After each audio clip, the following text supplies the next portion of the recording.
is going to be Joanne.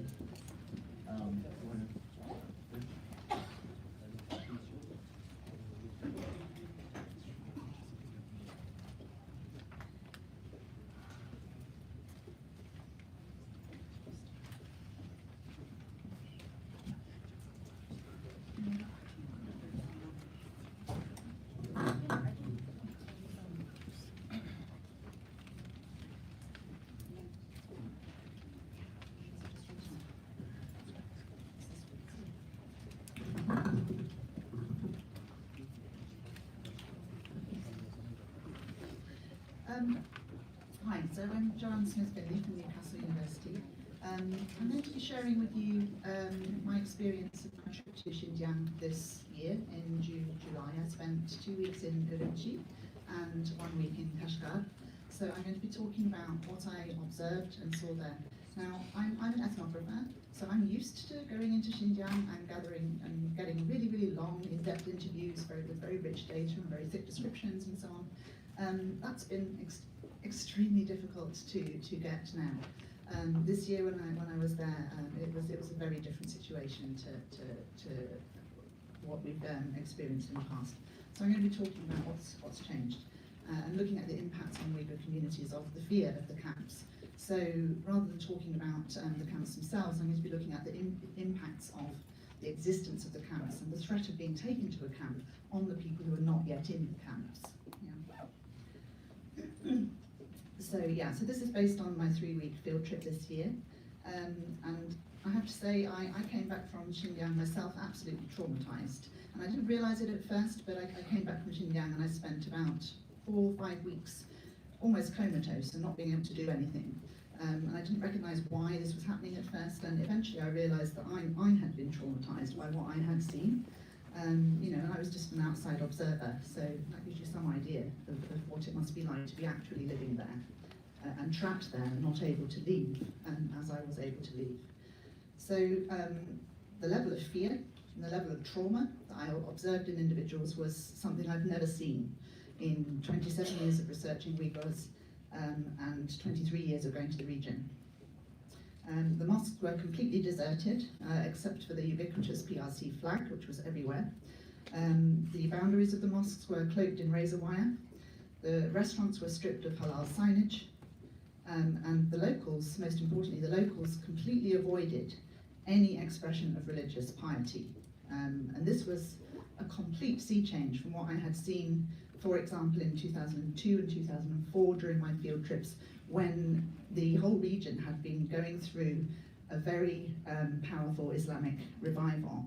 Now, within that Islamic revival, of course, there were big debates between Uyghur individuals about who subscribed to that revival and what the revival meant, and not everybody embraced it, of course. It was a very complex thing that was going on. But the comparison between that, and the thousands of people who were pouring in and out of the mosques then, and what I observed this summer was really, really stark. And most importantly, this year was the first year that I went to Xinjiang, and none of my many contacts built up over a decade, 2 decades and a half, would meet me. Only 2 people would meet me, and the 2 people who met me would only meet me for 20 minutes each, and they would only meet me in the dark, and they would only walk around the back streets with me, okay? Because they were so afraid of being continuously observed sitting somewhere in the same location in the company of a foreigner. Because this is something that could get them taken straight to a camp. So the signs of this fear were already there during my previous trip. This was in September 2016. Chen Guo, the new party secretary, had just transferred in from Tibet. And I had some very striking interactions with a lady, a Uyghur lady, a very old friend of mine, who I'll just call A here. We met in a public restaurant, then we moved to her home. The whole time we were together, for the first few hours on that first meeting, she would repeatedly declare how great Chinese state policies were. And she would talk about the refurbishment of Kashgar and how great that was. And she would talk about the securitization policies in Urumqi, and she would enthuse about the security gates as we walked through the security gates outside her workplace. And I was baffled by this. I've known this lady for 2 decades at the time. I thought, well, this doesn't accord with her political views as expressed to me on previous occasions. What's going on? The next time I met her, her husband drove us all out of Urumqi. We spent 2 hours trying to get through a roadblock on the outskirts of Urumqi. We eventually got out, we went to the mountains, walked up a deserted mountain track, parked the car, left the car, because the car was dangerous too.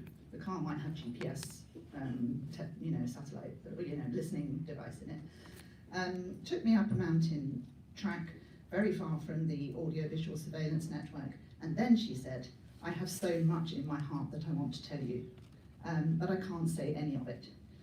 Well, I can say it, but no one must hear. And if the government's policies are so fine, as I was telling you the other day, why am I so afraid of speaking? Why am I so afraid of speaking the truth? And she went on to say, these policies are put together without consulting us, they are imposed upon us without consulting us, and none of these policies are produced for our benefit. Okay. But she would only say this in the mountains.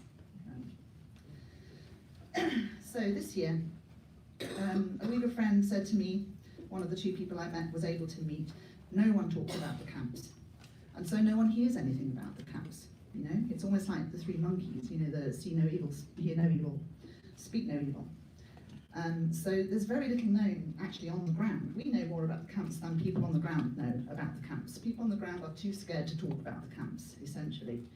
In an interview with a hand taxi driver,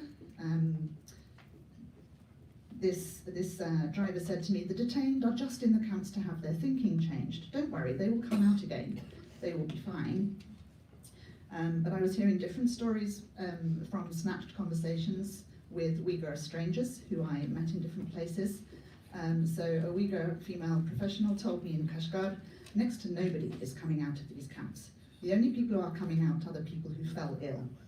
All right. Now this was amplified later by a businessman who I spoke to at great length in Urumqi. Again, 1 meeting only, and then we parted forever, as it were. And he told me he had several friends in the camps. They had been put there simply because they earned too much money. They were businessmen who'd earned a lot of money, and having earned a lot of money, they fell under suspicion by the state. They were dangerous. They became dangerous individuals, and they were put in the camps for that reason. And he said that some of the people in the camps are being given medicine to change their thinking, drugs, psychiatric drugs, medicine for their minds, to stop the way in which they think about Islam, or to try to change the way in which they think about religion in particular. And this accords with what the testimony that Mikri Guru gave yesterday about being force-fed different medications. Another teacher in Kashgar said to me, we used to chat a lot, we Uyghurs, and this really stayed with me. We used to chat a lot, but now we don't talk anymore. We are so afraid of saying the wrong thing. So absolutely massive terror, really, of speaking and being heard in Xinjiang. And then, with one of the friends with whom I was walking around the streets for 20 minutes, I was telling her under my breath, literally under my breath, straight into her ear about what we are doing talking to the UN, what we are doing talking to the European Commission, etc., what we are trying to do to help on the outside. Because I wanted her to know, and I wanted her to tell others, and I wanted people to know that we were trying to do something on the outside. And as we talked, I asked her, do you think this could actually turn into genocide? And she saw that the look on my face, which must have looked quite horrified, and she gave me a great big smile and said, don't look so serious. Everybody is paying attention to us now. In other words, smile. Carry on talking about genocide, but do it with a smile, because everyone is watching. And if they see you with that look of horror on your face, they will wonder what we are talking about, and I will get in trouble, and we will face issues. So, the first place in which you see the fear, of course, is in and around the mosques. So people in Urumqi told me, we want to go in the mosque, but if I go in the mosque, they will take me straight to prison. They check our identity cards on the way in, and here are these securitized checkpoints that you see in all of the mosques in Urumqi now. But you never see anyone going through them. The whole time I was there, for the whole 2 weeks in Urumqi and the week in Kashgar, I never saw anybody going in the mosque at any stage. And the mosque courtyards were deserted. The doorkeepers told me very quietly, oh, the businessmen don't go in anymore, they're too scared. Retired men don't go in, because if retired men go in, they'll have their retirement benefits stopped. State employees can't go in because if they go in, they will lose their jobs. They will be threatened with the sack. I was able to interview some long-term American residents, people who've been based in Urumqi on and off for 30 years. Some of my scholarly friends might know who they are. Anyway, fear is, I think you probably do, fear is maintained, they said, by constantly moving the goalposts or making policy pronouncements so vague and so broad that people don't readily understand which activities are prohibited and which are not. Yeah? So to be safe in this environment, people end up self-censoring and self-censoring to very, very serious extremes. In this way, they ensure that they can't get in any kind of trouble. So now to Kashgar. Here is the Haitgar Mosque. I was looking at a picture just now. Whose picture was I looking at with a picture of the Haitgar Mosque forecourt with thousands and thousands of men teeming across it? This is what it looked like in 2018, every day, at every time of the day. And this is the entrance of the Haitgar Mosque. You'll see just inside the entrance here, riot shields and riot police. And a ticket seller who is selling tickets to tourists, 45 yuan to admit people, to admit Han tourists and foreign tourists into the mosque. So the only people allowed in this very famous ancient mosque now are Han tourists and foreign tourists. Okay, so I was able to go in at least. That was good for research purposes anyway.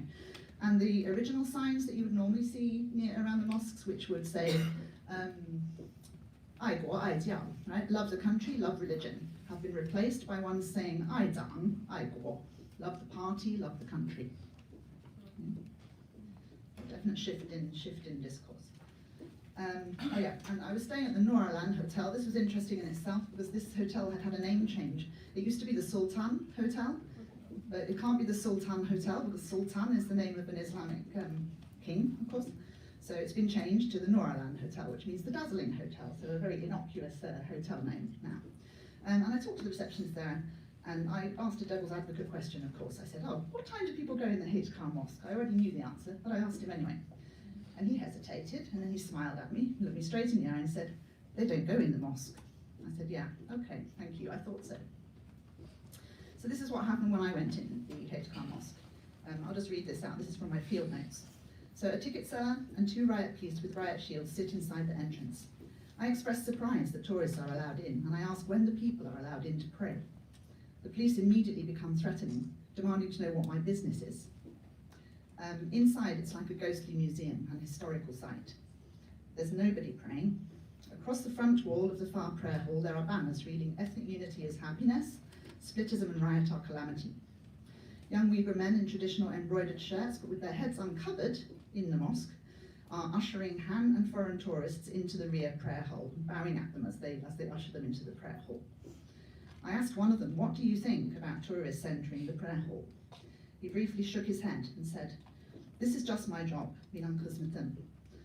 I wouldn't know about that." And this sentence I heard over and over again. Asking questions in Xinjiang at the moment gets this response, "I don't know." Or "We're not allowed, I can't talk about that," or "We're not allowed to talk about that." Those were the 3 most common answers.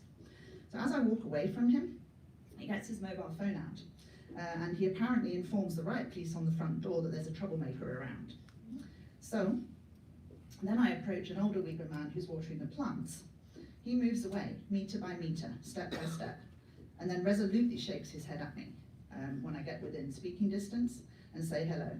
And seconds later, a police officer appears behind me at about 8 meters, and he stays there until I move away and leave the mosque. And then they follow me out of the mosque, and they're watching me walk away from the entrance. So then I went into the neighborhoods. I looked at the neighborhood mosques. And some of these mosques have been desanctified. They have had their crescents removed from the domes. So this one here, you can see there's a digital running slogan, which is all about loving Xi Jinping and the Chinese Communist Party. The crescent is gone from the dome. When I asked where has the crescent gone, was it taken away, a male resident nodded, but he didn't want to voice his reply. He nodded silently, but he didn't voice his reply to avoid the audio surveillance. Then I asked him if he used to go into the mosque to pray. He denied it. He said, "I've never gone into the mosque." I don't believe him. I think he did used to go into the mosque. I think he was too afraid to say that he used to go in the mosque. I talked to 2 elderly men. They confirmed that they used to go into the mosque, but it's been closed for over a year now. and I heard this everywhere by all of the neighbourhood mosques in Kashgar. They've all been closed for just over a year, and this coincides exactly with when the regulations on de-extremification, religious de-extremification, came out in April, I think end of March or beginning of April 2017. I asked a female resident elsewhere, where has the crescent gone from this dome? And she said, I get they're taking it away. And then when I said, who took it away? She fell silent and she wouldn't say anymore. And then there was this amazing mosque conversion, the Dream of Kashgar, it's called, the mosque that's been turned into a cafe bar. And it has, you can see here, 2 Chinese tourists. One of them has actually taken her shoes off there, look, she's on the platform with the gilem, with the carpet. And she has actually had the respect to take her shoes off. The other one sat at the bar at the side. Okay, but yeah, so this is now a cafe bar where you can consume alcohol also. I met a German student in Kashgar who then moved on to Gulja. I didn't have time to go to Gulja. She went to Gulja in the north of Xinjiang. She saw similar things there. She heard similar things going on there. She found that people were reluctant to say where the mosques were when she asked. Some even said there are no mosques, almost as if the word mosque is a dirty word. She did eventually find 2 mosques. Both of them closed a year ago again, and the crescents removed 6 months earlier. She also interviewed a Kazakh woman who said her father used to pray at home in secret, but now he's so scared of the consequences of praying, full stop, that he's stopped praying altogether. He doesn't even dare pray in his own home. We also see fear around the anti-halal campaign, so the systematic removal of halal signage from restaurants in Urumqi. So what we see is Uyghur restaurant owners self-censoring. So when I talked to the guys of who own this restaurant at the top here, they said, we didn't put halal signage in the design plan, but they emphasised everyone still knows that this restaurant is a Milli restaurant, it's an ethnic restaurant, and therefore halal, right? But they had taken the decision ahead of time to avoid trouble by just taking the halal signage out of the design. A Hui restaurateur told me, our halal sign will not be replaced when the shop gets its new facade. The whole of the Uyghur area in Urumqi is currently undergoing a gentrification project, a state-managed gentrification project, whereby they're ripping all the facades off and redoing all of the facades of the buildings. And in the process, all of the halal signage is vanishing, right? So she said, our halal sign will not be replaced, but even if it doesn't appear up there, it will still be in my heart. You know, they can't control my heart, right? Control what I think, or can they? And there's a fear of Uyghur tradition. People don't dare say Assalamu alaikum anymore, as Professor Groves already talked about. I managed to have a very long, very good interview with one woman who was working in an Urumqi store. Once we had removed ourselves away from the CCTV cameras into a quiet corner, and she spoke about how we don't have any festivals anymore. We have no festivals. We can't even say Assalamu alaikum. And this idea was backed up by some of the propaganda that you see all over Urumqi at the moment. So look at this. We have this poster here that says 正是传统节日, 传承中华美德, right? So respect traditional Han festivals, hand down beautiful Chinese virtues. Okay? Sorry, respect traditional festivals, hand down beautiful Chinese virtues. What's unsaid here is that we are talking about Han traditions. So now everyone's traditions are Han traditions.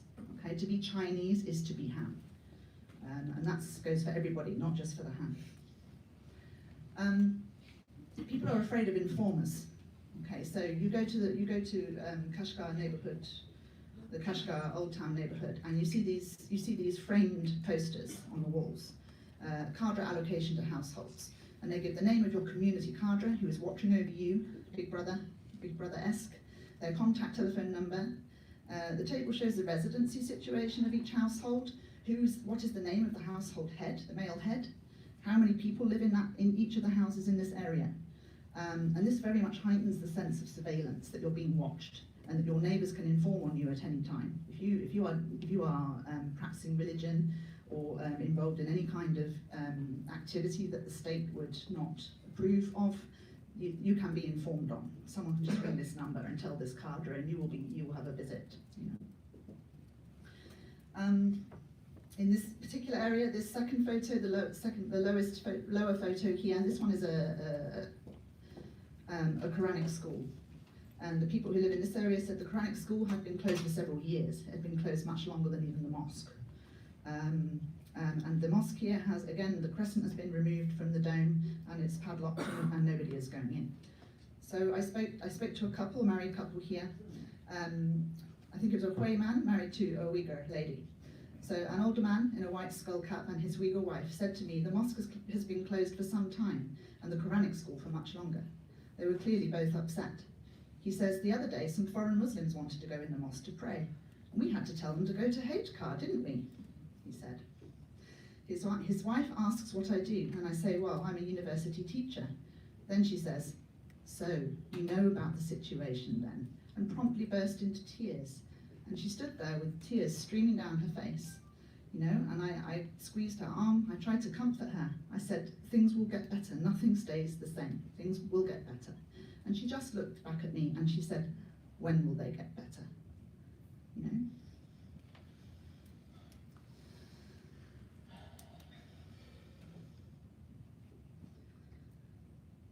So, sorry. So then we have the controls on religious dress and facial hair. So my German student friend, she said that she had spoken to a Uyghur taxi driver in Xinjiang and just commented to him, oh, the mosque situation here is so sad at the moment. And hearing this, he immediately began to cry. And he showed her a photograph of him when he used to have a moustache. And he said, today it's not possible to grow one. It's not officially forbidden, but everybody knows the consequences. So we see here the psychological impact on Uyghur masculinity, and also impacting on the children. This little guy here, I spent 2 hours, very happy hours sitting with him, chatting with him, in Chinese and Uyghur, in the Kashgar Old Town. He is now required to take most of his school classes in the national language, right? De la Til, yeah? And he sat there and he sang the Chinese national anthem, the Chinese national song for me perfectly from start to finish. Then he grabbed some sticky labels and started making a beard on his face. Okay, so there he is sitting there making this beard, almost as if he was recreating the vanished Uyghur cultural norm. So he's going to have less awareness of what he was doing, but you can see trauma already beginning, I think, in this incident. Then there were the musicians. Here are two teenagers who are playing dutar, two-string lute, and playing some Ömercan Alim songs, and playing some Abdurrahim Hayat songs. Okay, so these are two political folk singers from the 1990s. But they wouldn't sing the words. Their teacher, sitting in the musical instrument store behind them, said to them, don't sing the words, just play, don't sing. If you sing the words, child, the hand will take them out of context.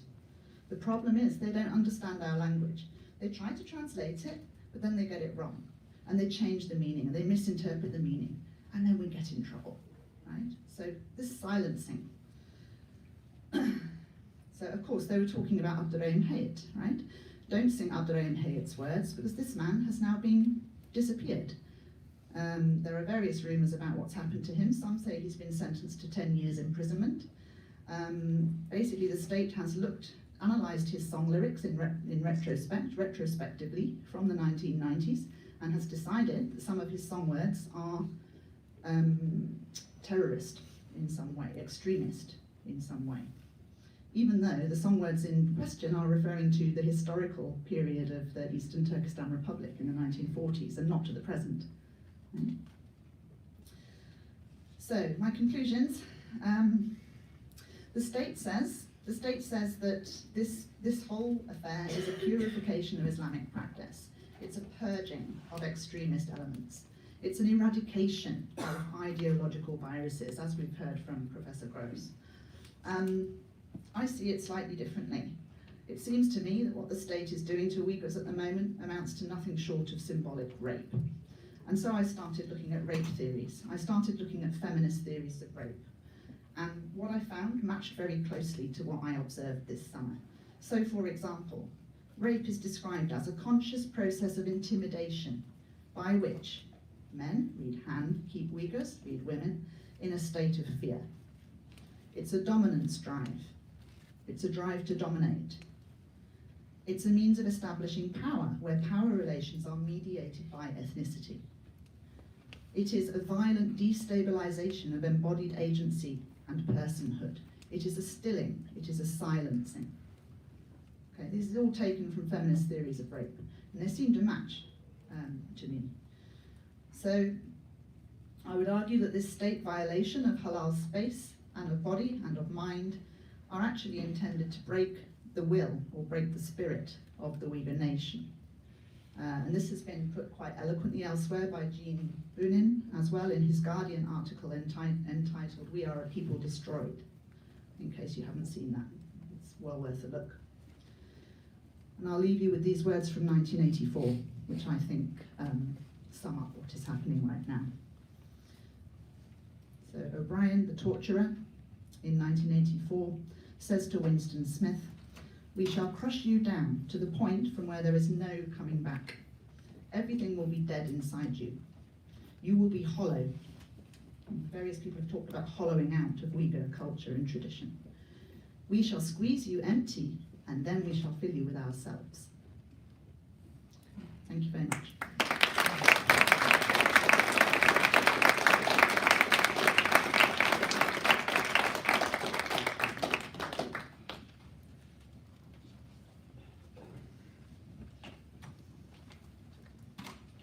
I'd like to invite Darren Byler to present his paper, please.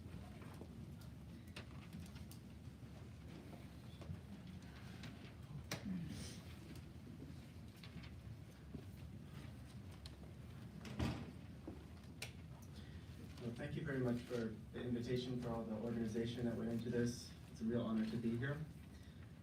The title of my talk today is "Violent Paternalism, the Effects of Uyghur Unfreedom." I'm going to be talking about a lot of the same things, themes that emerge in Joanne's talk, but in a different focus. So I'll start by first talking about technology and the way technology is being used in this space. Since 2009, which was a time when there was large-scale protests and inter-ethnic violence in the city of Urumqi, there has been a dramatic increase in the level of securitization in this region. State security has worked with higher education and private industry to build new ways of controlling Uyghur freedom, Uyghur expression, in a number of different domains, but particularly in internet technology. One of the ways that they talked about the organization of the violence in Urumqi at that time was via internet sharing the videos of people being killed in conflicts in eastern China, and then videos being shared after and in relation to the violence in Urumqi. There was sharp controls that were introduced very quickly after the riots. They shut off the internet actually for 9 months. But when they turned it back on, they turned it on in a much bigger way. They actually introduced 3G networks very soon after the reintroduction of internet in the region. And so for the first time in around 2010, 2011, Uyghur farmers across the region began to have internet access in their home through their smartphones. And around 2012, WeChat arrived, which is a social media app. And it had a profound effect on Uyghur sociality, on people connecting with each other, talking about all kinds of things. It was seen as a sort of public-private space. Because the state couldn't quite regulate it immediately. People were able to speak fairly freely using Uyghur, and the state wasn't stopping them. And so they started talking about religion in more, in freer ways, and about politics. But that began to change because the state realized very quickly that, well, we're not really controlling this WeChat space, and it's becoming something that is taking hold across the society. So higher education folks began to do data analysis, and working with Uyghur language, they began to develop technologies that would let them look at images and detect text within those images. That's what you see in the picture up on the right side is some of the publications that have come out of this that you can find in any university library system. Things that are talking about Uyghur data analysis, Uyghur language data analysis, and then moving from that into AI, artificial intelligence, enabling systems that would allow them to aggregate and quickly determine what is being said in Uyghur space. So in 2009, there was only a handful of companies that were working on this. But by 2017, there's 1,400 companies in Xinjiang working on this. It's a major industry now, billions of dollars being invested. Tech startups like Mia Pico and others have begun selling equipment, commodifying equipment, which is the picture you see here, that allows for the detection of Uyghur language text and Islamic symbols in embedded images, but also does something more. It automates the transcription and translation of Uyghur voice messaging, which is in association with the biometric data collection that has been done across the region, allows them to detect what people are saying and who's saying it very quickly on online spaces. So in WeChat, they can now detect this. In voice messaging of any type, they can detect this, who's speaking.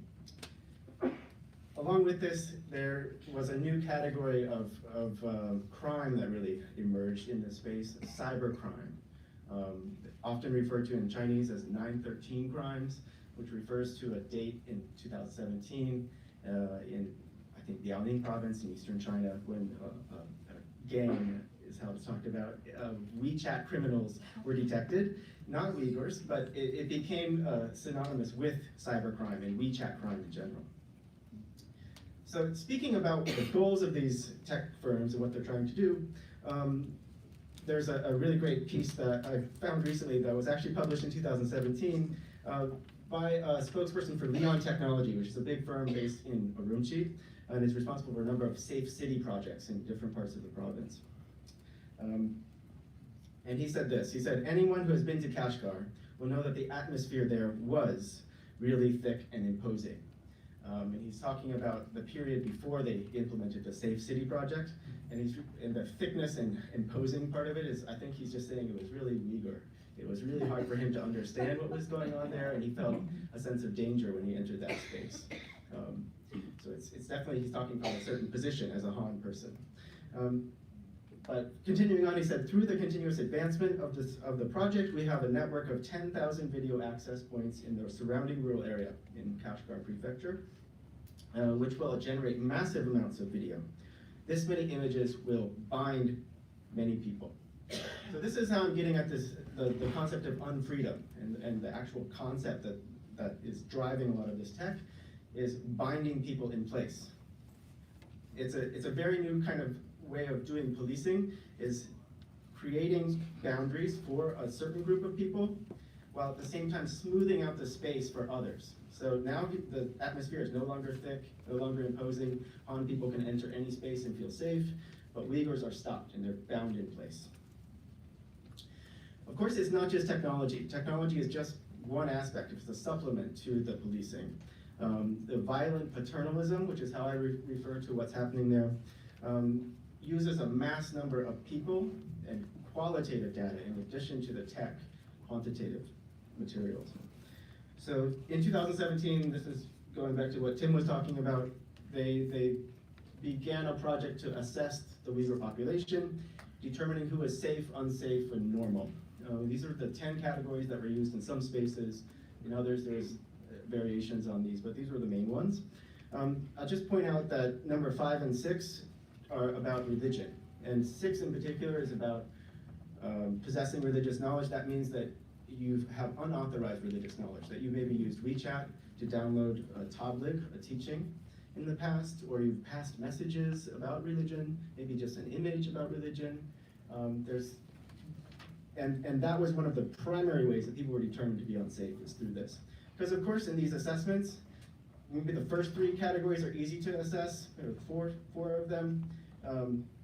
You know, the age of the person, the ethnicity, the employment status, and passport status. They could figure that out pretty quickly. But some of these others are more qualitative, and of course someone would not admit that, yes, I have unauthorized religious knowledge, or I pray regularly. They know what the consequences are for admitting those things. So a lot of those assessments came through the technology, and also through interrogation in detention centers where you're asked to name other people. So Human Rights Watch and others have estimated that through this process, around 10% of the total population of Uyghurs were detained. Significant numbers of Kazakhs as well, probably around 10% of the Kazakh population. Many were detained for cyber violations. And you can't really call them crimes because they weren't prosecuted as crimes in most cases. They were just simply violations or suspicious behavior.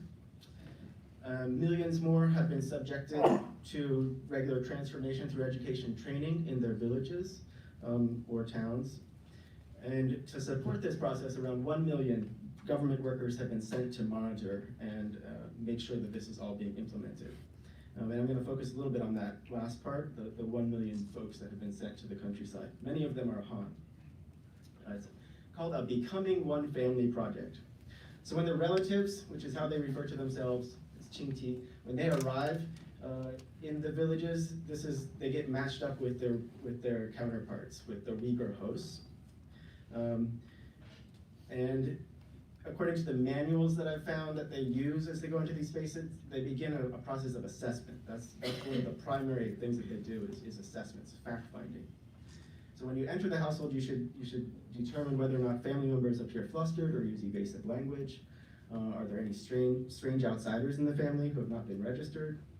Are there any parked cars or car batteries that do not belong to the family? Are there any household items that are obviously inconsistent with the family's economic income and living standards? Are there any knives, axes, cleavers that are more than are necessary for daily needs? Is there any gasoline, alcohol, matches, paint thinner, liquefied gas?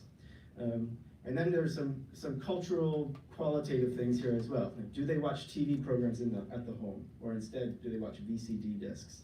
This is a way of assessing whether or not these people are tuned in to the patriotic education they're supposed to be receiving, or if they're trying to step back from it. In the past, people had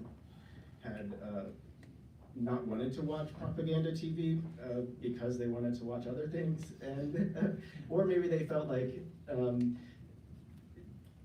music and dancing and some of those other things were not allowing them to hold or practice the kind of piety that they wanted to in their religious life. They also ask, are there any religious items still hanging on the walls of the house?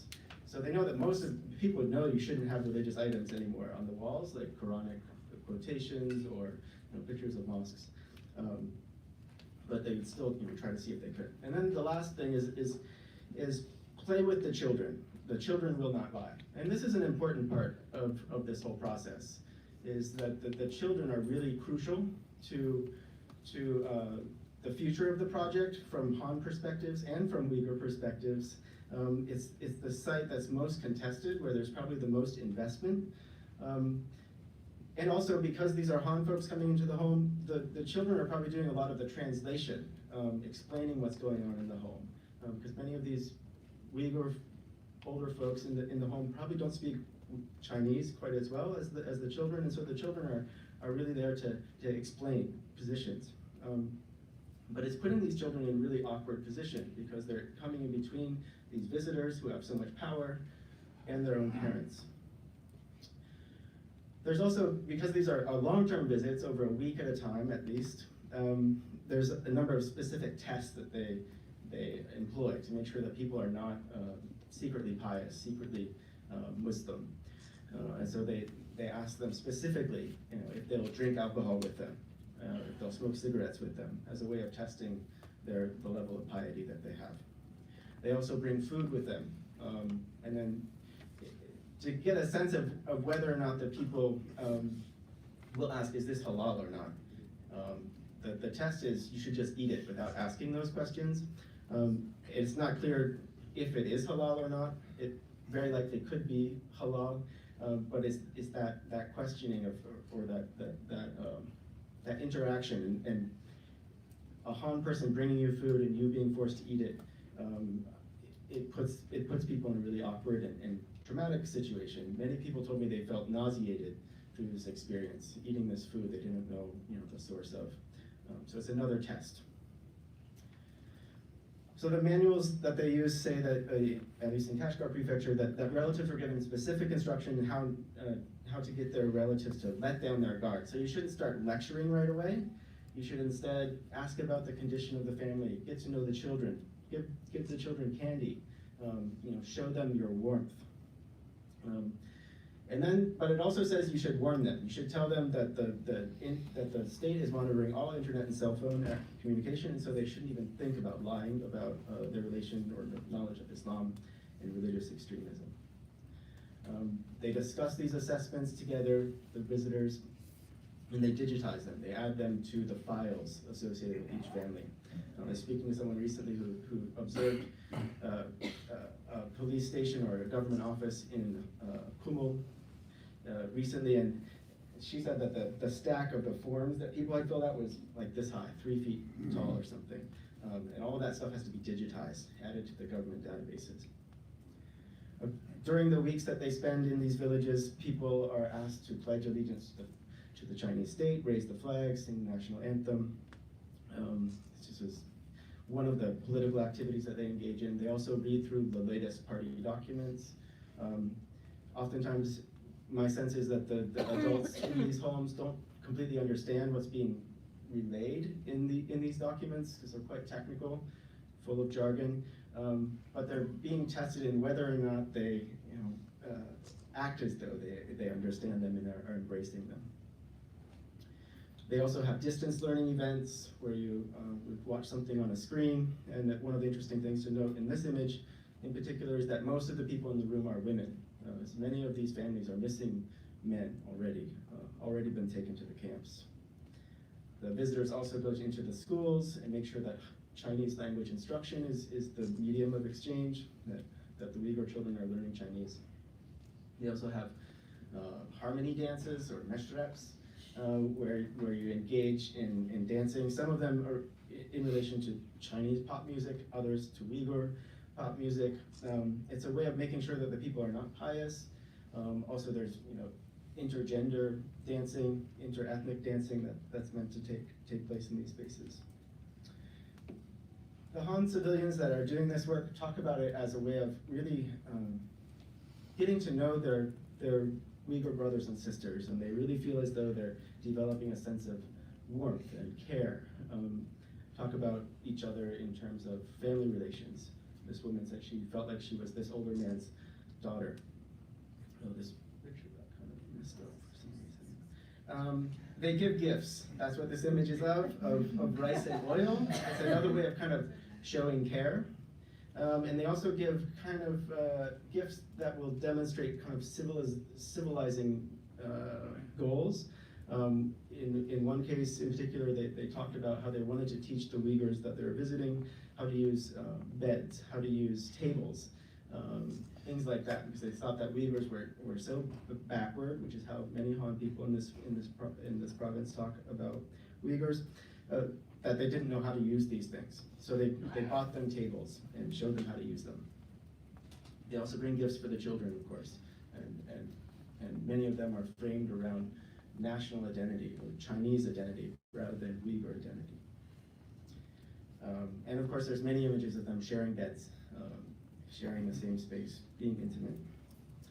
So I'll talk about some of the effects of this. The first major effect you get from this process, both the tech and these family visits, is a real assault on family as a social institution in Uyghur society. So this is what this a young man I'll call Alim told me. He said, now they are taking our families and our faith. We have nothing left. Alim's older brother had been sent to a camp because he had visited Turkey sometime before, and he said that his sister-in-law, who is still left in the home, still acts a little defiant when the state workers come to her home. So I worry that they will decide she needs to be re-educated too. If that happens, her children will become wards of the state. Continuing, he said, they want to take our children away from us. My nephew is 8 years old, and he's already affected by this. He's quiet all the time now. So maybe the children don't know everything that's happening, but they're being affected very directly by this process. They haven't actually told him that his father's in the camp. Instead, we told him that his father had sent him some Legos from Beijing for his birthday. We told him his father's in Beijing on business, and the kid was so happy to get these Legos because they thought they were from his dad. But his dad's been gone for over a year now. I translated with a friend, I translated a recent testimony by a woman named Gulbahar Jalil, who's an ethnic Uyghur woman, born in Kazakhstan, who was asked to come to Urumqi to visit a Kazakh colleague or business partner who was already actually in the interrogation, and the police were going through this woman's phone and said, you need to call everyone you know and have them come to us. And so this woman came from Kazakhstan to visit her because they were trying to do a business deal, and was immediately apprehended when she arrived in Urumqi. Even though she was a Kazakhstani citizen, they said it doesn't matter, and they gave her a Chinese ID to replace her passport. They accused her of wiring money to a front company that they said was supporting terrorism. So through this process, she was held for 1 year, 3 months, and 10 days until the Kazakhstani government eventually was able to intervene and have her released. But that's just a little bit about who she is. But I'm just going to pick apart part of her testimony because it's over an hour long, and highlight a few things that I think speak to these other things I've been talking about earlier. So she said that one of the things that stuck out to her in the cells where she was held, detention centers, was the way that there were so many young mothers in these spaces. She said there was a 27-year-old woman who gave birth, and the following day was taken. The milk was seeping from her breasts. They separated her from her child. And she said later on there was another called Aishem. She was 41 years old. Her child was taken from her 6 months after her child was born. It was the same for her. Milk seeping from her breasts. I don't know who was taking care of her child. Her husband was also taken. When she asked, who will take care of my child? The government said, the government will take care of your child. And this is the sort of thing that's happening on a quite large scale, actually, is parents being taken to these camps, the children becoming wards of the state. There's also lots of evidence that this testimony provided in relation to the way technology is used in relation to faith. So another thing she said was that there was another woman in this detention center from Gulja who had 4 pictures from 10 years ago. She deleted them a long time ago, but somehow they restored them. They're going to try her soon. She has on the yellow vest of a suspect. She said that they are just pictures of women in veils. One was a little girl holding her hands up in prayer, which I imagine is something like this image.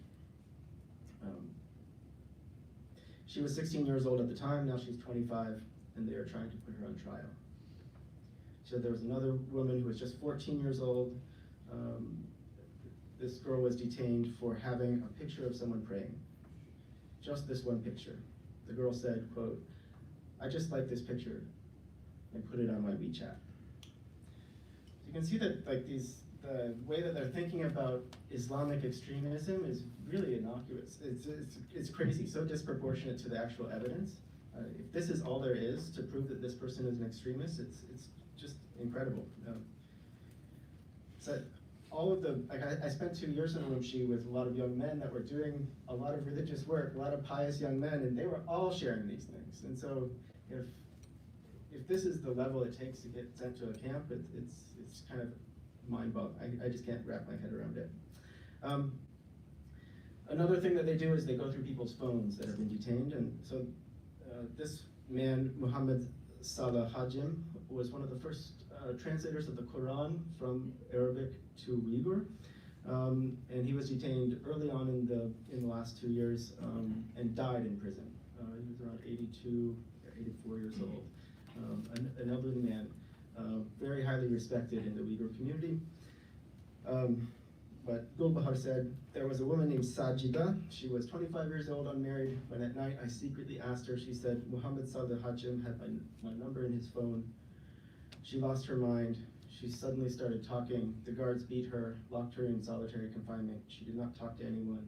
When the guards tried to stop her from putting her hands on her face in her hands, she just kept doing it. She goes on to say that this woman, Sajida, disappeared soon after. We don't know what happened to her. She also talked about another woman who had the same issue, a quite famous poet, writer, and lawyer from Kashgar named Gulbahar Azizi. Stayed with her for 3 months. Also taken because Muhammad Salah Hajim had her number in his phone. She wore the yellow vest and was to be tried soon. she said to Gulbahar, "You will be released because you are a foreigner. Please tell the whole world what's happening to us. They imprisoned me just because Muhammad had my number." So you can see that technology is a huge factor in how people are brought into this process, but that it's mostly used as a way of building connection and not really of actually finding any sort of extremism, at least in these cases. So just to conclude, violent paternalism does not include extending sympathy for missing, detained family members or prisoners. The kind of care that they're doing when they visit people's homes, or when they use technology to bind people in place, is explicitly set against this, against actually showing real care as a human to human. The manual that they used told the Han civilians to be careful not to be brainwashed. It actually said, don't be brainwashed by the Uyghurs into sympathizing with them.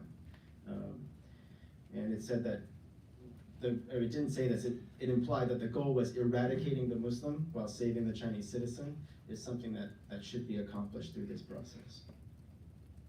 Many Han security workers that I interviewed or that I read the accounts of online told me that, or indicated that they believe that dominating all aspects of Uyghur life, binding them in place, is the only way to move forward with the project of the Chinese nation.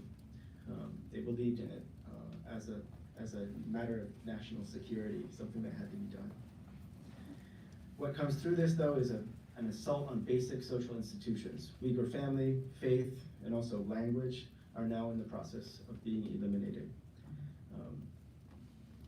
So I'll just leave it there. Thank you so much for your attention.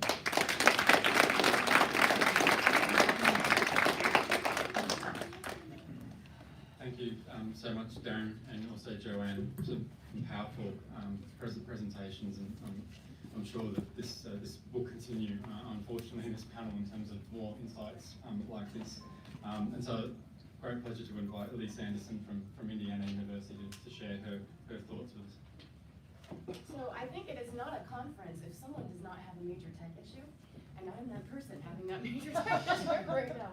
I have actually remade my PowerPoint from scratch multiple times over the course of this morning, and it is still not working. I have a spinning wheel of death on my computer right now. So I don't think it's gonna work. So I had a number of video and audio examples for you. I'll see if I can try to make this work. I'm not entirely sure. I'm just making it a real symposium.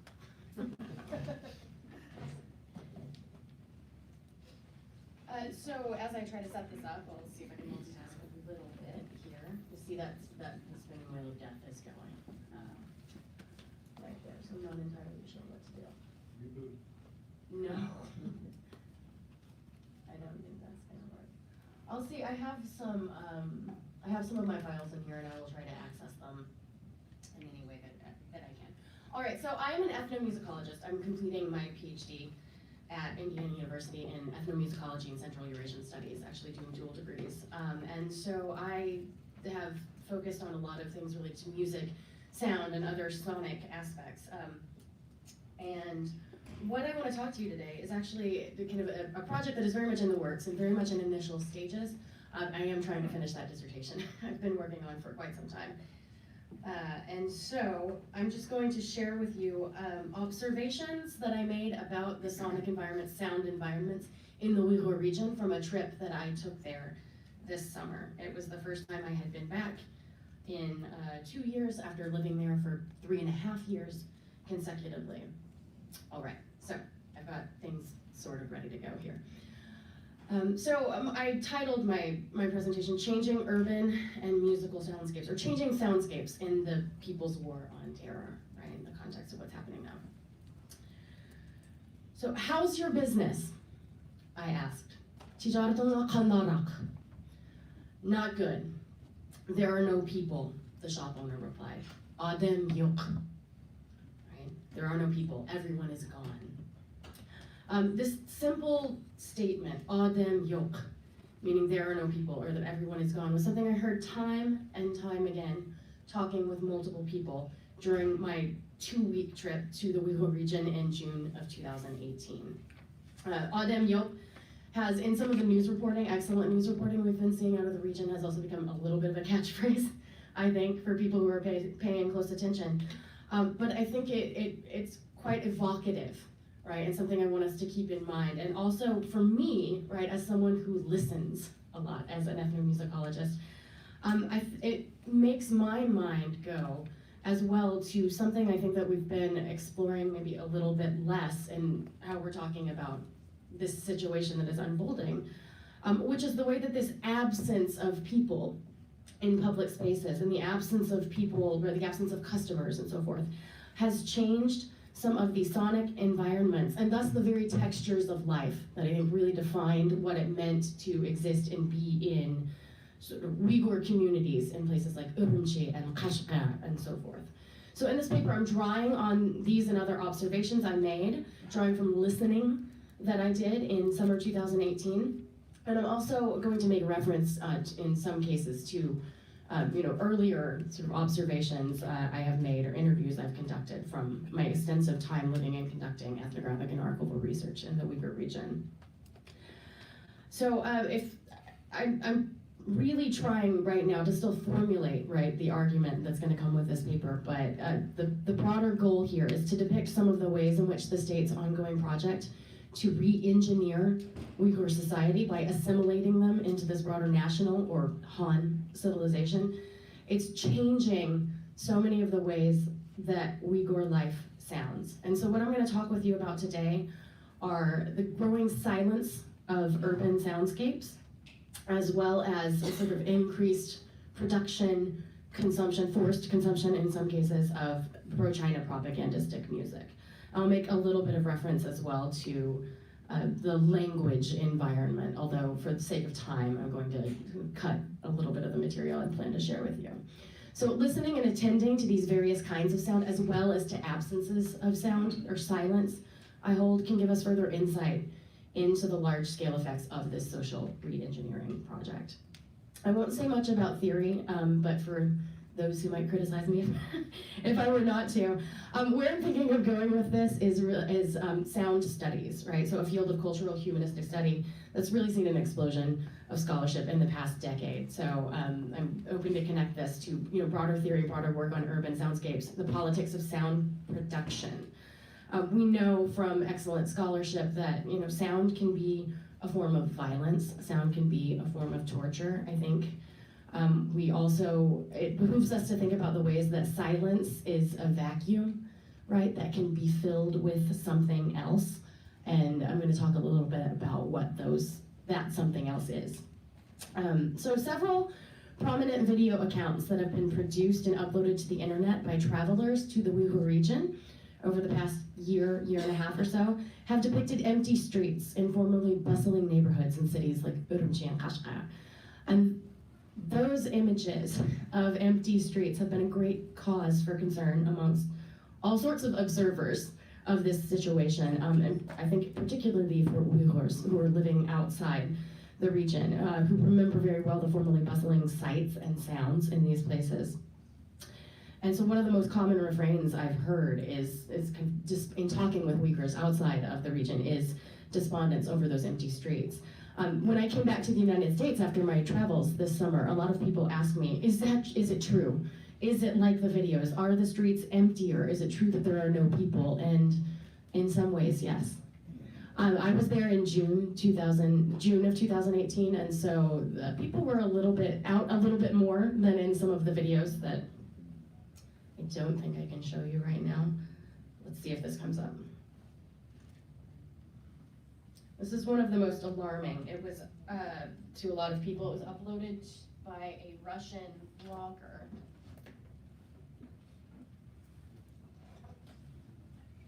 This won't reach. Okay. Well, I just won't show you this video in that case then. All right. So,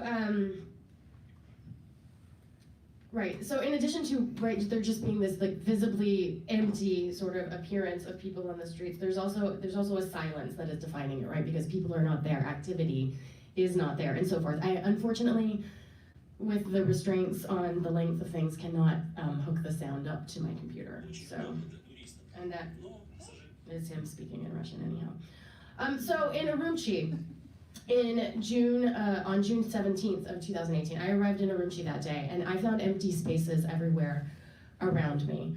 I think there were maybe about 10 people, all of whom appeared to be Han, waiting in the arrivals area of the Urumqi airport.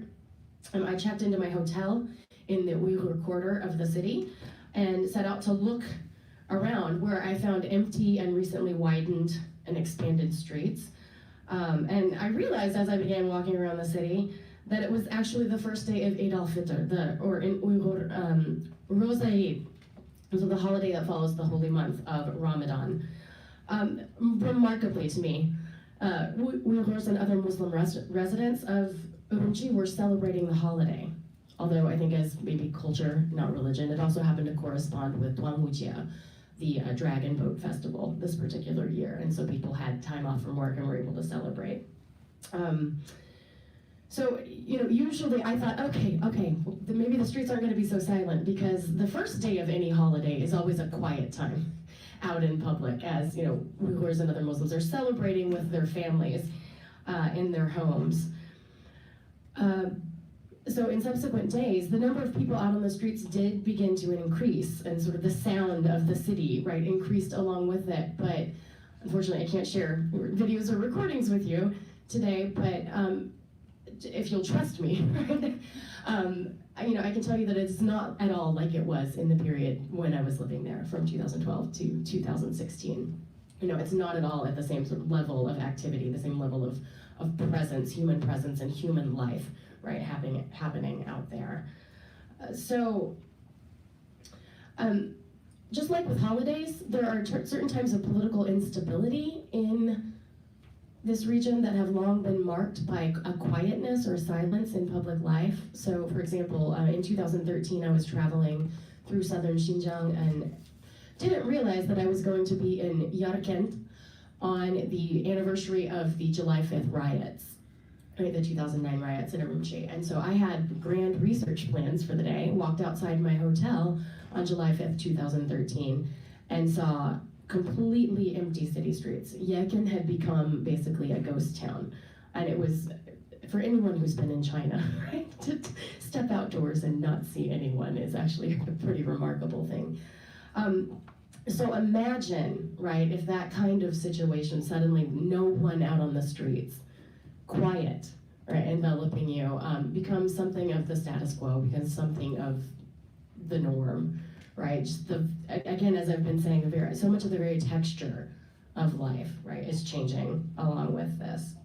And urban and city soundscapes, I was finding, were being further impacted by work on the landscape, on the urban built environment. So Joe already mentioned, right, this gentrification project that was happening in Urumqi. I saw it as well, was able to talk to people as well. But one of the things that was really interesting in these really quiet city streets was that there was only the sound of construction in some cases. Again, that is not remarkable for China either. That is certainly not something restricted to this time. But the thing I found remarkable about it was that there was so little else that seemed to be going on around it.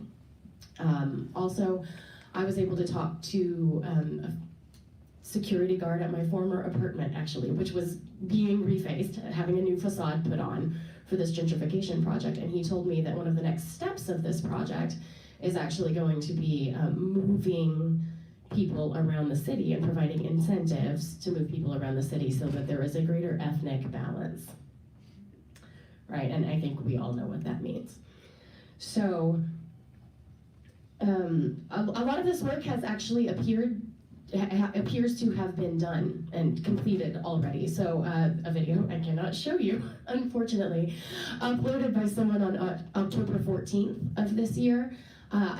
This person appears to have strapped a GoPro camera to him or herself and walked around the Grand Bazaar area of Urumqi. So you can see, this is, a heart. It was for a very long time, an economic, cultural, social heart of the Uyghur quarter of the city. And you can see the ways it has changed in appearance, but also it looks like a ghost town. It sounds like a ghost town.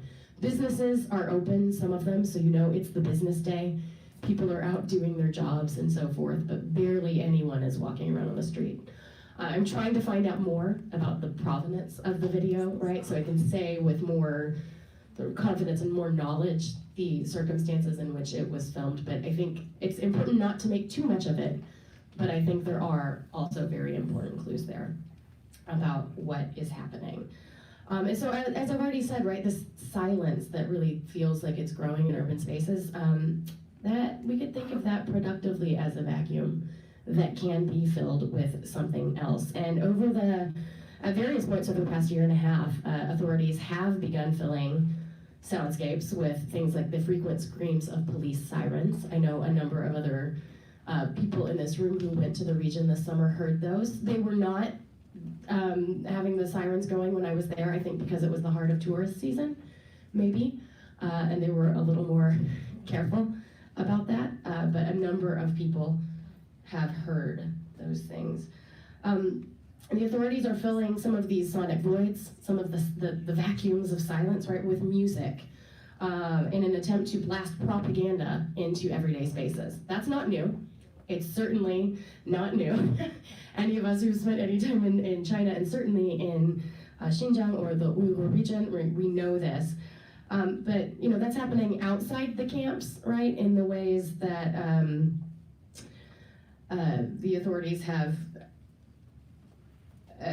for example, so in 2017, the Chinese People's Manifesto, or 中国人民的宣言, that became a song that was just broadcast, from what I've heard from reliable sources, over and over and over, out of every shop, pretty much nonstop on loop, every single day.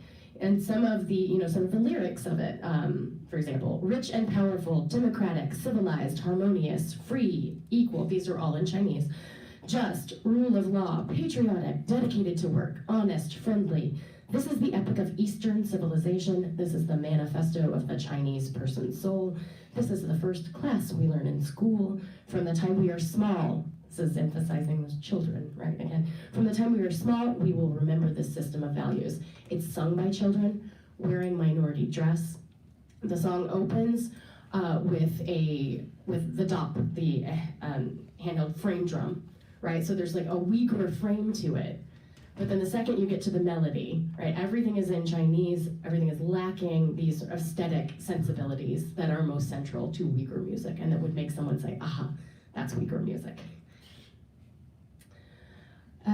Inside the camps, a number of credible reports are suggesting that the same kind of propaganda through music, right, and propaganda through the arts is one essential part of the re-education to which Uyghur and Kazakh detainees are being subjected. So a number of reports, right, have in common that detainees are required to sing red or political or propagandistic songs every morning and throughout other parts of their days as well. They also sing the national anthem. They recite the 13th century Confucian 3-character classic, right? Think about that very, like the recitation, right? The very vocal, embodied practice of producing sound that represents. And in a rather remarkable October 2018 interview, Shahbat Zakir, right, the chairman of the Xinjiang Uyghur Autonomous Region, says that, many trainees have said they were previously affected by extremist thought and had never participated in such kind of arts and sports activities, these arts activities. Now they realize how colorful life can be, right? So they're hearing those constant Chinese sounds. I think we also need to recall here, right, it behooves us to recall that the insides of these camp classrooms include microphones, along with cameras to record every sound. It's not just watching every sound, it's every movement, every behavior. It's listening to everything so that people know they are being listened to and the sounds they make are being policed. So I'm going to go ahead and try wrapping things up. I had some more examples I wanted to share with you. There are famous Uyghur musicians who are coming out with explicitly pro Xi Jinping. Here's a song for Xi Jinping, or Chinese language music, 美丽新疆, beautiful Xinjiang, and so forth. These songs, like what I just described to you a little bit, right? They have frames that seem Uyghur, but then they're Chinese language lyrics, or even if they do have Uyghur language lyrics, they have melodies that lack these aesthetic sensibilities, burak, the scent or the flavor that makes Uyghur music. So it almost seems to me in some ways like that socialist sort of musical and artistic edict of being national in form and socialist in content has become maybe like vaguely national in framing and then nationalist in both actual form and content with what we're seeing coming out of musical production. So, if I may, I had this little video. This is a video that I shot, just really brief, in the Sunday market in Kashgar. And it shows how there are these little pockets of things that kind of that can remind you, right, of what life used to be like. Right, so this seller back here is blasting music to try to attract people to his.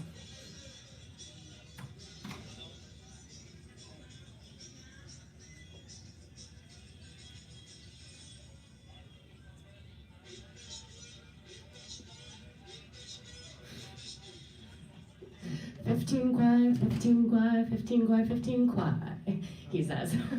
Right, and this was a delightful moment for me. I got back into this part of the Sunday market where, this is a part where Uyghurs actually shop, not where the tourists go, in the big front stalls. And it seemed in so many ways, there weren't extra cameras around everywhere. There weren't policemen dressed like policemen wandering around. There might have been plainclothes policemen, I don't know. But you know, you did have to walk through that main part of the bazaar where the tourists usually did shop, with stalls shut down, with almost no activity happening in some entire rows of those bazaars. And it was this beautiful, and to me really, really wonderful and striking moment inside that bazaar, but then that ended again the second, you know, you kind of walked away from it and back through this space that just seemed like a shell of its formal self. So I'm just going to go ahead and wrap up there. I would be interested in hearing your questions and comments later. So thank you for bearing with me with all these difficulties.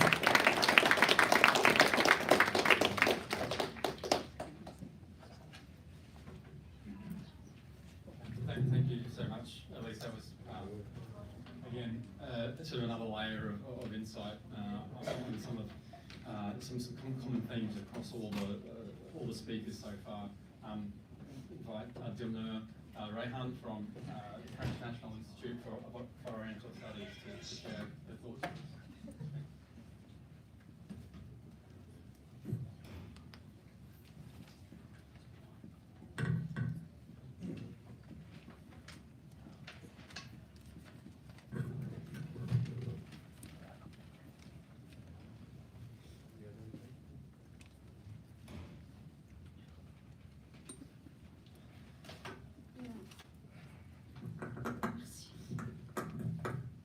My presentation is a little bit different from previous.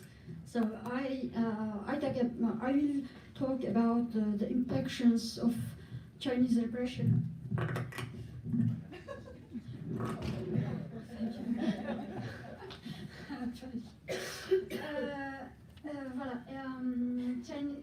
Impacts of Chinese repression, especially since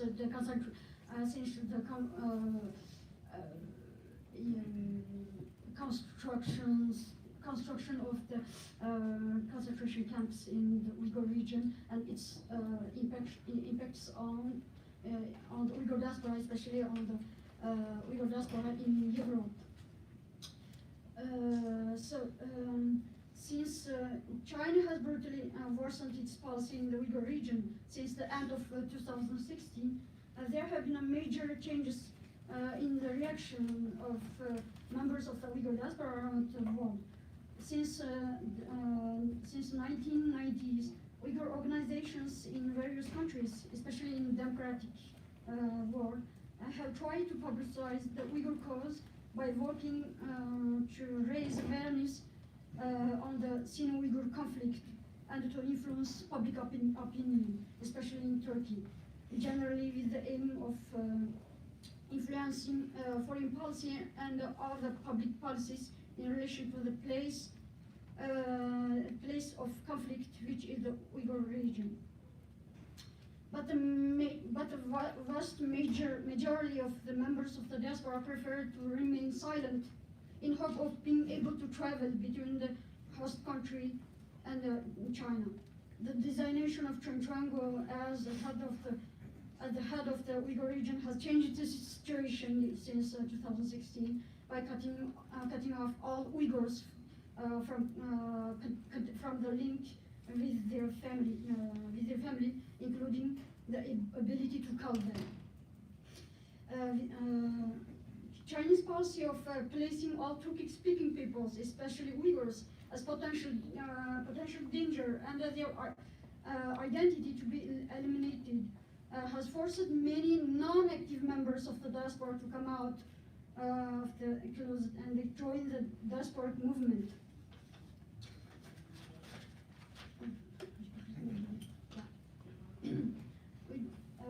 Uyghurs, I will talk especially about the Uyghurs in Europe.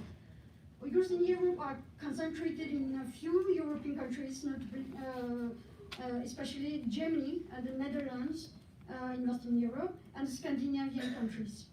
The European diaspora, which is united around the World Uyghur Congress in Germany, has been fractured for the last 3 years after the leaders' conflict in the Congress over the question of Rabia Kadir's presidency.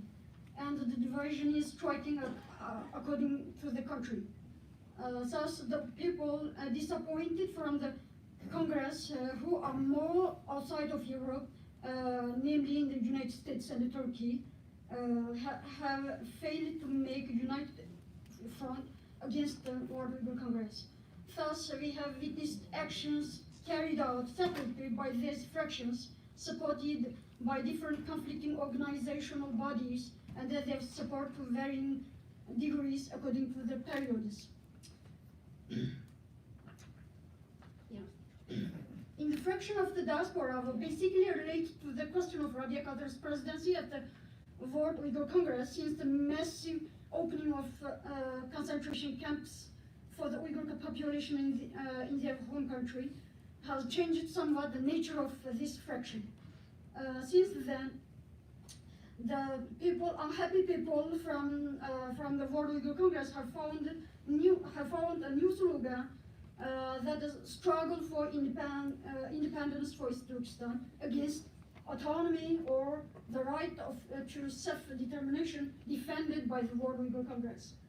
This new division also influenced the European diaspora, especially some old supporters of the Congress who were disappointed or excluded from the movement.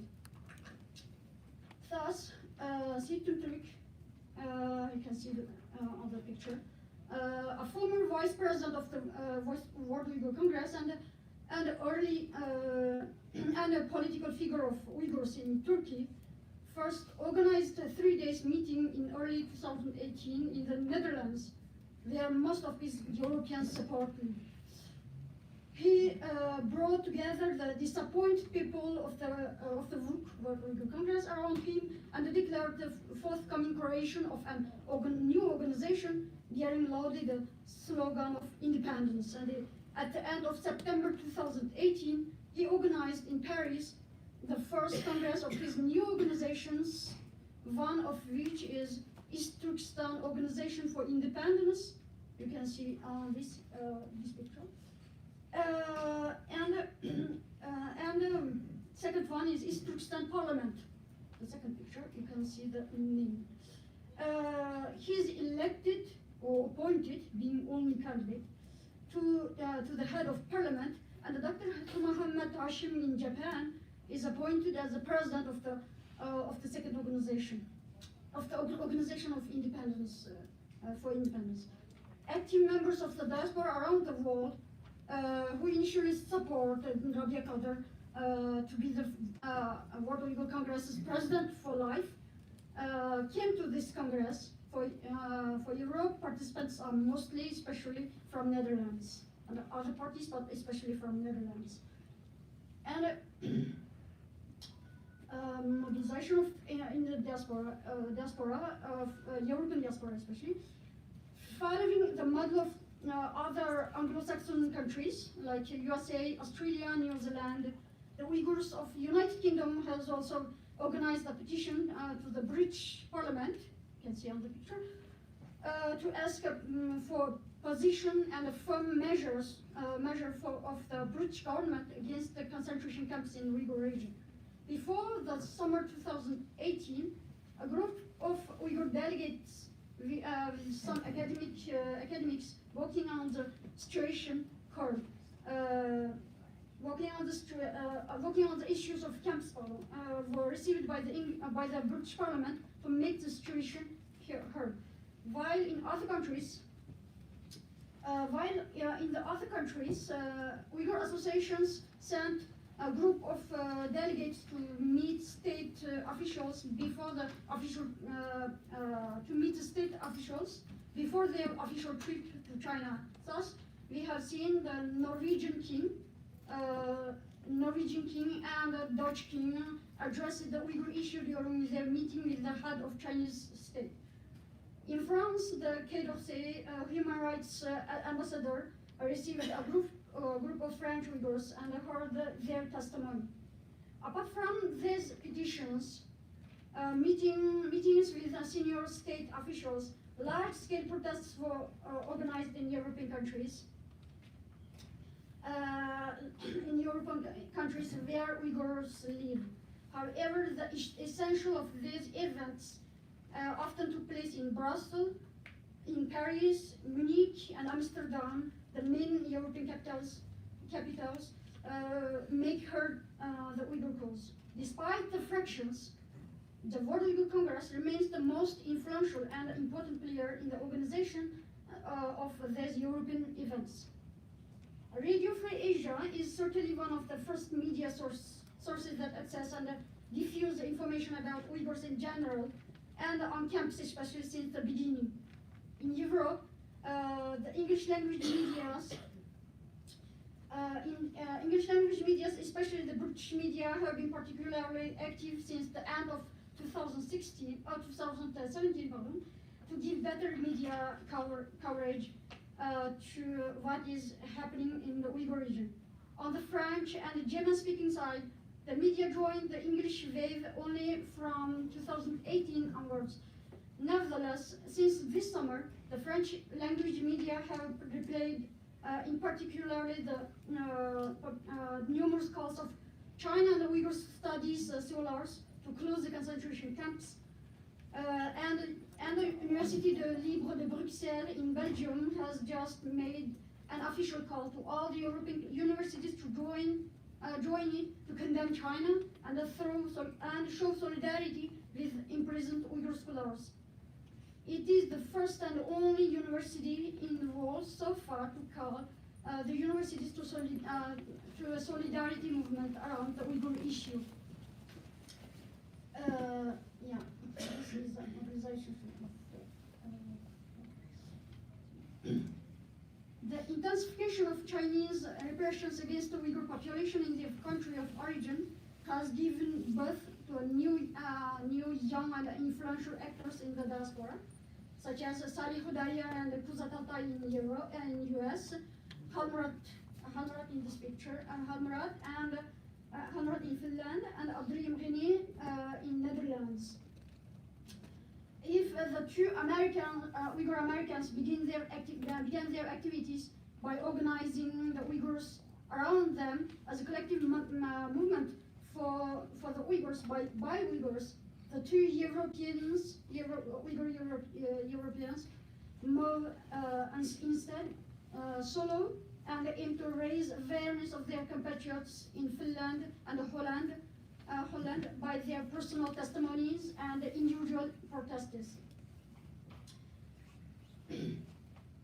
Although women have been involved in the diasporic movement since the beginning of the collective exile, their place has not been assured or valued until recent years. We are witnessing a major change since 2016 or 17 in the diasporic movements with the increasing visibility of women and the valorization of their participation and the contributions. Like this, One Voice, One Step was initiated and organized by Uyghur American Rushan Abbas here, and this movement has successfully mobilized all Uyghur women around the diaspora, in the world, Uyghur diaspora in the world. So this is especially the women protest demonstrations led by women in Europe, and this one is Central Asia.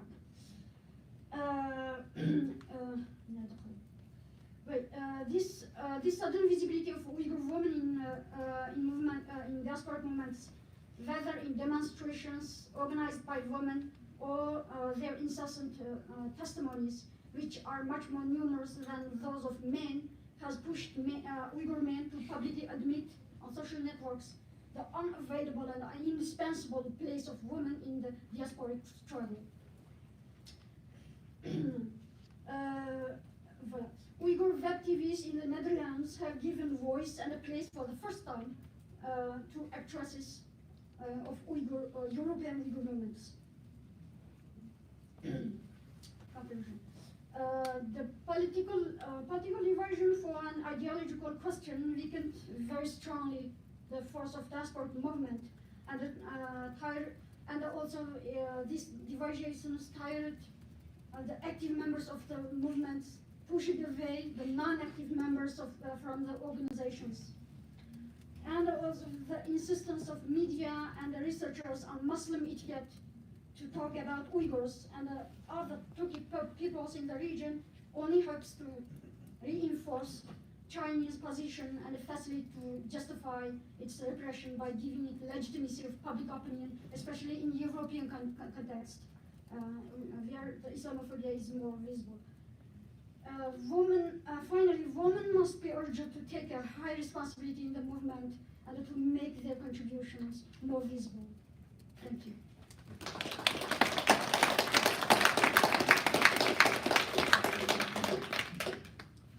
Thank you, Duma, and thanks to all the panelists as well. Joanne, would you like to come up to the front? And just before we open for Q&A, we've gone a little bit over time according to the schedule. I think we need to do that given some of the depth of the issues and the detail covered by our panelists here. So in the interest of time, we're probably going to have to cut off questions by 1:15. So we've got about 15 minutes now for some Q&A, and of course we can continue the discussion over the lunch break as well. So please raise your hand and we'll get a microphone to you. So any questions for this one back and then Martin? Thank you, Max. George Washington University Sustainability Department. This question is for Darren. Of the 1,400 companies that are working to control cell phones, technology, and the like, are there technologies that we're seeing developed from the bottom up or deployed to the region that can get around these?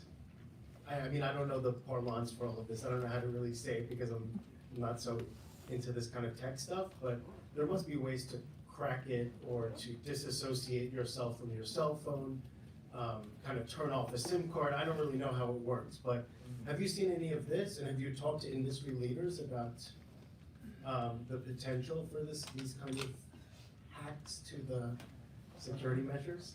Thanks. So just before Mike collect another, so Mike, and then we'll put the answers. My question is for Joanna. Symbolic rape, interesting term.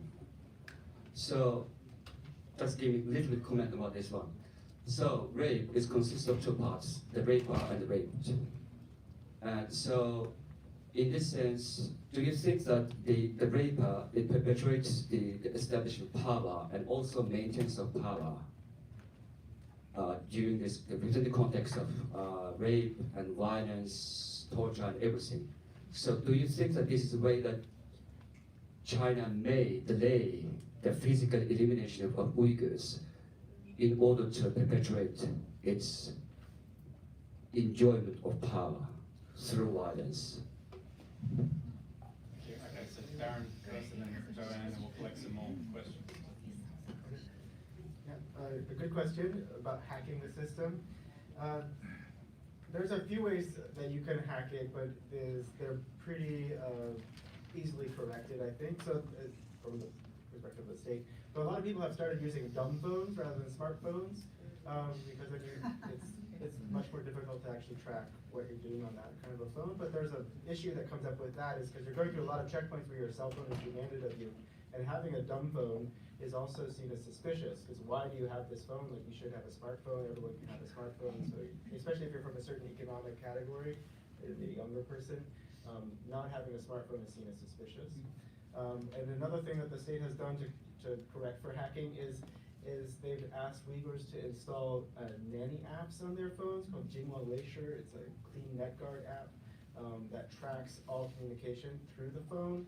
And it identifies with your state-issued ID and sends the data that's going through your phone to an external database.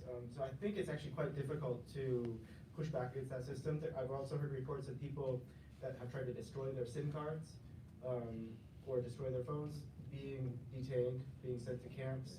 And so I think a lot of people are just now using their phones as a political tool, actually, to show how patriotic they are. To talk about, how wonderful Xi Jinping is, take pictures of their kids, kissing images of Xi Jinping. That's a viral video that went around recently.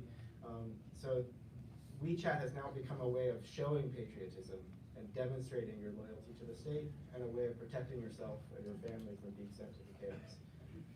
But I've also talked to engineers at Tencent and other tech companies in the eastern part of the country, and some of them that are aware of what's being used in Xinjiang are, feeling a lot of ambivalence about it, and sometimes antipathy, like wanting to change the system and maybe contribute to hacking it. But I haven't seen that actually emerge in any sort of organized or formal way yet. Thank you. Joanne's response, and then we'll collect some more. Yeah, it's a really difficult question. Rape can sometimes precede murder.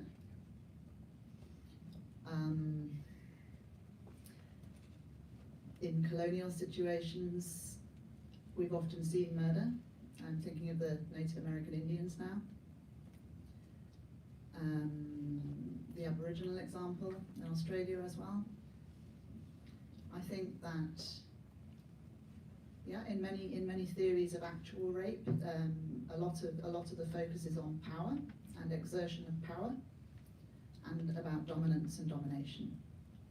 And I think it's not necessarily about eradication and elimination, but it could lead to it. Has it led to it yet? Not on a large scale, but it's very, very worrying where we are now.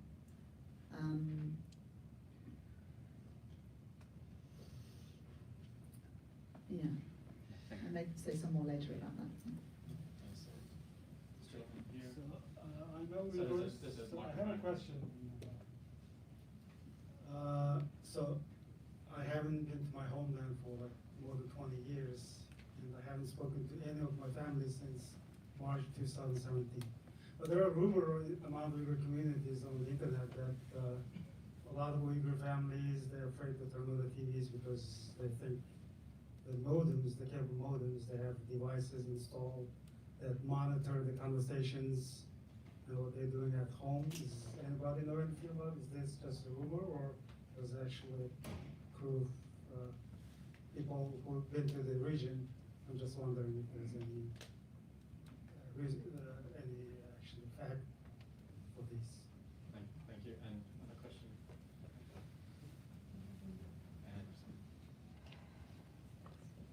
This concerns sort of pop culture. I think there's this Chinese public, there's this unawareness about what's going on in Xinjiang, and then they're like, when you tell them what's going on, they're sort of in utter disbelief, because I think the way they see Xinjiang is, you know, they see Xinjiang through the lenses of this representations of a couple of Uyghur actors and actresses that are very popular. A couple of them like Dilira Ba, Gulinaza, a couple of them like that. And then I think there are also a couple of popular models coming from the Uyghur community.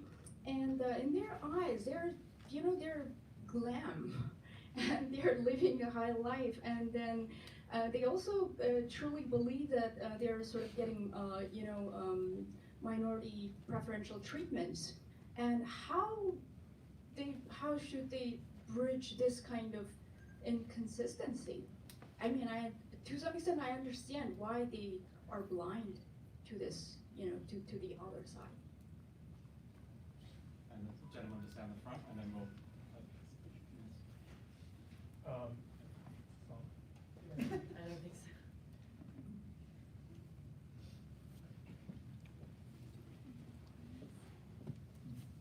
Hello, my name's Han. I'm a reporter, Radio for Asia. This question is for Joe and maybe Darren. So much of the coverage, much of ink has been spilled of the Uyghur situation since last year, discrimination in Western media as well. I wonder, did you see any concrete action so far from the Chinese state side that has been modifying its behavior because of this coverage, or doing anything to remedy its image? Thank you. So, I'm not sure who wants to respond first. Which question? Darren. I can talk about the modems. I don't have any concrete evidence that the modems are bugged and that there's listening devices in them. But one of the things that is happening in this region is that because there's this kind of totalitarian, very strong authoritarian control in the space, people have no choice in terms of what they have in their homes. To some extent, I mean, not having a TV in your home is not an option, actually. If you don't have one, you're seen as suspicious. Not turning on your TV is suspicious, at least in rural areas. So it's there. And that the conditions of possibility are there. So people can believe almost anything is true. Conspiracy theories have a lot of legs. Because there's no independent media, there's no way to verify what's happening. And so the fear is real, and the beliefs are real, and have real effects. But whether or not there is actual bugs in the machines, we can't know for sure. All right.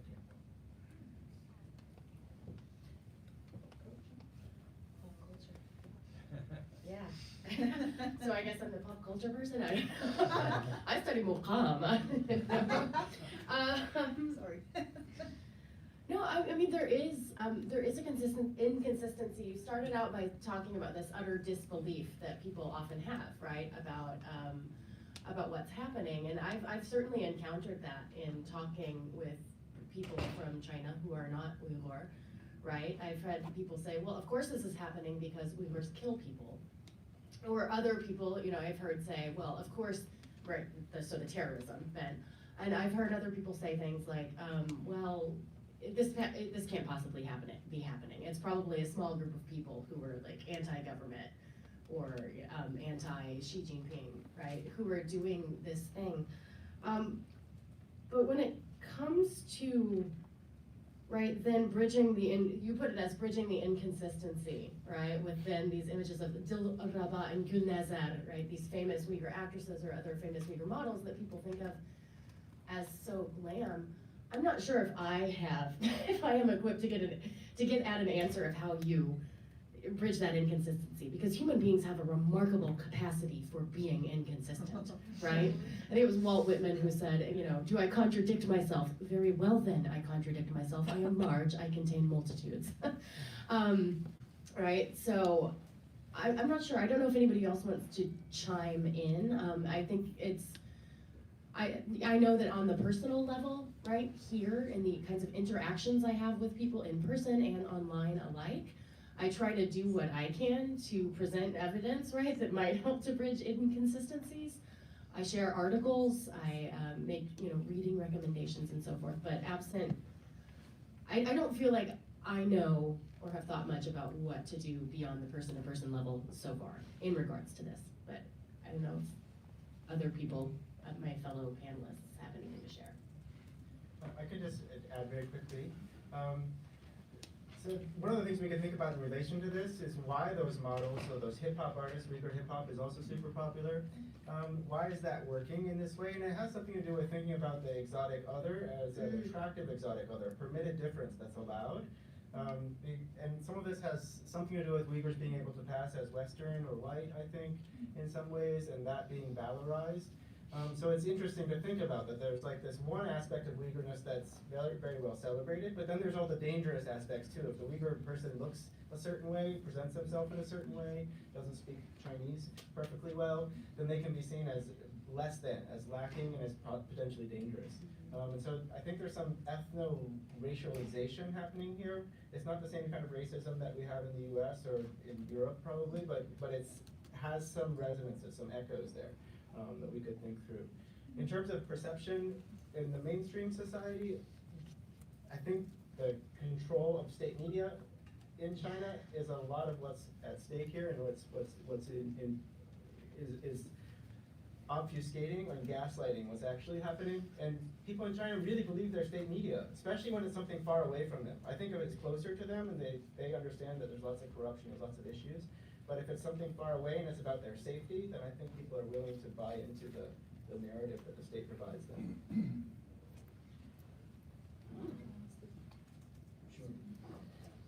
I think the main modification, state modification in response to, you mean what the media and what we are doing over the last 6 months? I think the main modification has been to go from denying that the camps exist to inventing a new counter-propaganda campaign and trying to produce a counter-representation on the camps. So that they've taken some cameras into one small corner of a Hotanese camp, and where there aren't any watchtowers and no barbed wire, and they've tried to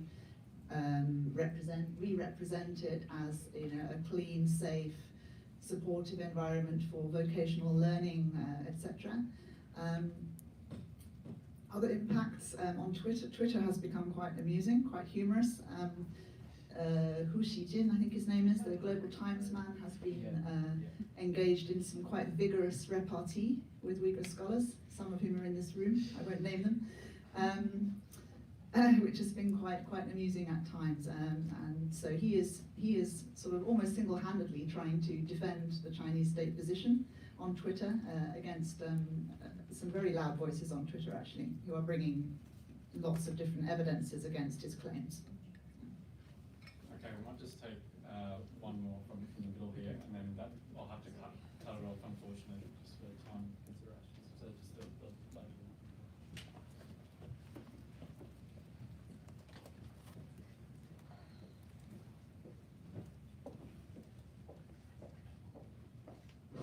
Okay, I want to ask two questions. One is birth control.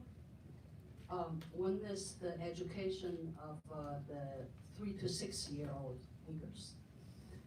So two very specific questions that comes to my attention.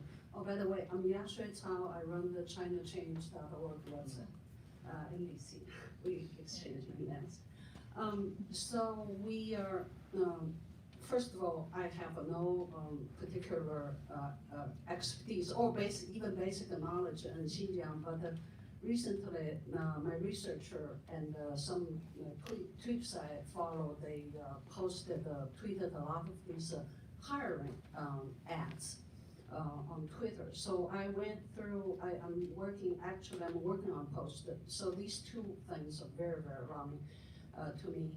And they are, there's a website that hosts all the hiring ads in different provinces, and of course I was sifting through the ads for Xinjiang, and two things that, a lot of things stands out, but these two particular things.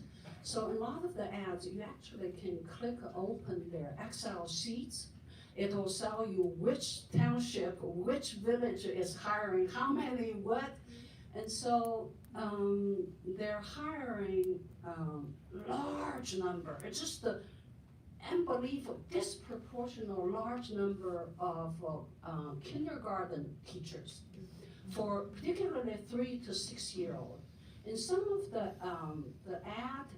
announcement, it will tell you this county, according to this policy document, we are hiring 3,000 kindergarten teachers for this county, and I go to Google, and Google how much is the population of this county in southern Xinjiang, and it's like 80,000 people to hiring 1,500 kindergarten kids, and these and also tracking the government document saying that 3 to 6 year old Uyghur kids must go to kindergarten. So you open up the Excel sheet, it's basically this county, each township, each village now has a kindergarten that you must send your kids to. That's one thing. I want to hear your comment. It sounds to me, for a non-academic, it sounds to me very, very scary. And the other thing is birth control. And now they are also hiring a lot of not necessarily professional medical trained, but going some vocational medical school, secondary, and they're trained to man these country rural health station, 卫生站. Yeah. And to do birth control work. I don't know exactly what, but the policy did change in 2017. Before, the Uyghurs can have 3 kids. That's now they can only have, now they have to be the same with the Han. But the question is, like one of the pictures that Darren showed, is that a lot of men are in the camp, a lot of women too. You know, what's the population picture, birth rate picture is going to be, you know, in the coming years, or even 10 years, 20 years. So I'm sorry for being so wordy, but it's something. Thank you. Thinking about that.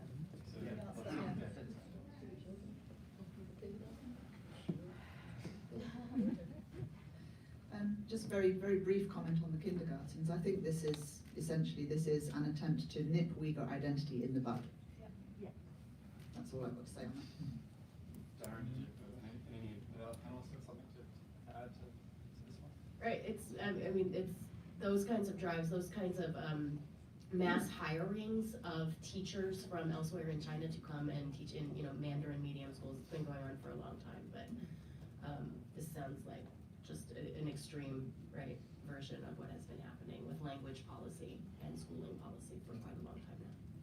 We've seen lots of pictures of 2, 3, 4, 5-year-old kids performing, dressing like Confucian garb, performing for cameras in these kindergartens. So I think this is the focus, is to get them started in Chinese language education immediately, as soon as they're able to talk. In terms of the birth control stuff, I'm hearing, like, what you're telling me is stuff that I haven't really come across yet. So you're doing some pioneering work. It's really interesting and terrifying that there's this turn to the mass hiring and also these new stations. I have heard though that from Uyghur friends in the region that they've been fined recently, some of them, for having an extra kid in the past. Sometimes because of, like, there was a divorce and a remarriage, and then it got confused as to how many kids were allowed and things like that. And then this has caught up with them even 10, 20 years later. So there's fines that happen. I've also heard reports of people being sent to the camps for not obeying family planning policy. So it probably has something to do with this. It's 10% of the population or so. We don't have definitive data on how many people are in the camps. There are still lots of people that are not in the camps. A lot of people that are being tightly controlled outside of the camps. And so it's not clear to me exactly how these new stations for birth control are going to be used, but it's troubling. All right, unfortunately, we're gonna have to cut our questions here. We have lunch being served. We're already running a bit late, so we wanna make sure to start fairly on time. I think we can start our next panel at 2:05. So you have about 45 minutes to get some food. We have a Uyghur buffet outside. And say go towards this door, and you can certainly talk to the panelists separately. Go this way.